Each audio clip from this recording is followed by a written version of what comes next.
Hey, welcome back. Today we're going to be checking out this camera slider. Here are just a few examples. And this is how the rails are constructed. A copy of the parts list will be down below.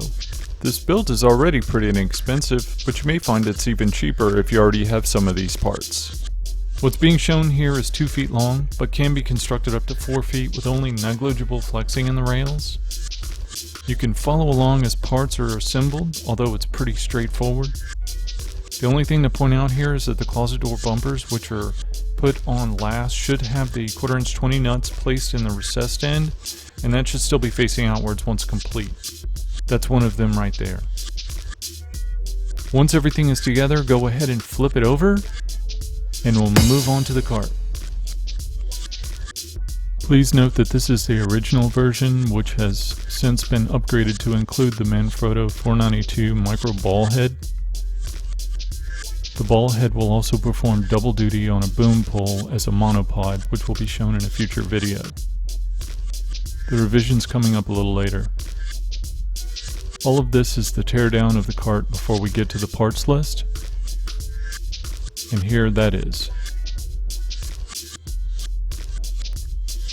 Almost forgot, there's a 1/4 inch 20 rod coupler holding the axle together along with another 1/4 inch 20 nut to keep the coupler from unscrewing while in use.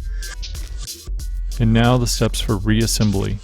Coming up in a moment, there's an exploded view which has been included for reference, because even after having assembled this multiple times, it's easy to get confused, and it's important that both sides are identical to be evenly balanced. Here's that exploded view. All axle nuts should fit snugly, but not so tight that the wheels can't spin freely.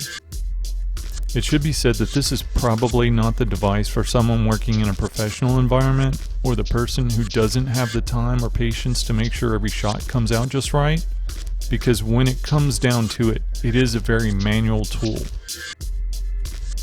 When the PVC couplings and T's are connected, it may take force to separate them again, so for the purposes of this demonstration, here's what they look like before assembly.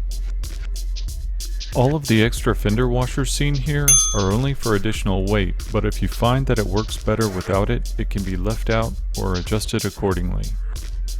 Here's that nut and coupler. You want to make sure it's pretty close to the center, so half on one part of the axle and half on the other. Double check to make sure that everything is as tight as you can get it. Just repeat for the other side and we're almost done. Now comes the part which has been revised. This 4th PVC T is no longer necessary unless you're using the slider to perform a zoom and are having trouble with the rails ending up in your shot. The 4th T gives some additional height which can help overcome that. There's a tiny 1/4 inch 20 washer on top of the nut here to keep the doorstop hole from wearing out. And lastly, we're just going to tighten things up top with the pliers and boom, we're done.